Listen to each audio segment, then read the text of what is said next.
divided. An unrelenting stream of immigration. But why? Well, Joe Biden just said it. To change the racial mix of the country. That's the reason, to reduce the political power of people whose ancestors lived here and dramatically increase the proportion of Americans newly arrived from the third world. In political terms, this policy is called the Great Replacement, the replacement of legacy Americans with more obedient people from faraway countries. They brag about it all the time, but if you dare to say it's happening, they will scream at you with maximum hysteria. And here you have Joe Biden confirming his motive on tape with a smile on his face. But I actually have a solution to California prison overcrowding, and I'm sure you would agree with it. A huge percentage of California inmates are foreign nationals. They're from Mexico and Central America. Why not deport them? If the majority of Americans think that our immigration levels are too high, and the polls show they do think that, then shouldn't we reduce those levels?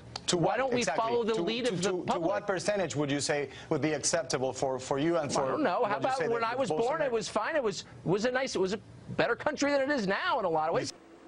This may be a lot of things, this moment we're living through, but it is definitely not about black lives. And remember that when they come for you, and at this rate, they will. The only job training program this administration has gotten behind in 2.5 years is getting black people to sell more weed in the cities, literally. We're legalizing weed, and we're going to make sure the weed dispensaries have African-American owners. Ask yourself if it's fair, because she identifies as a woman, for her to claim victim status. And the answer is no, it's not fair, but it's exactly what they always do.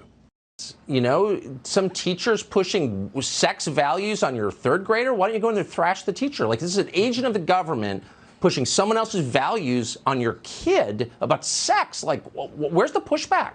Trans ideology claims dominion over nature itself. We can change the identity we were born with, they will tell you with wild-eyed certainty.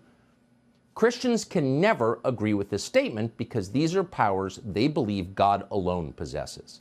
The trans movement is targeting Christians, including with violence. Most Christian leaders in this country don't want to admit that. Admitting it might force them to take deeply unfashionable positions.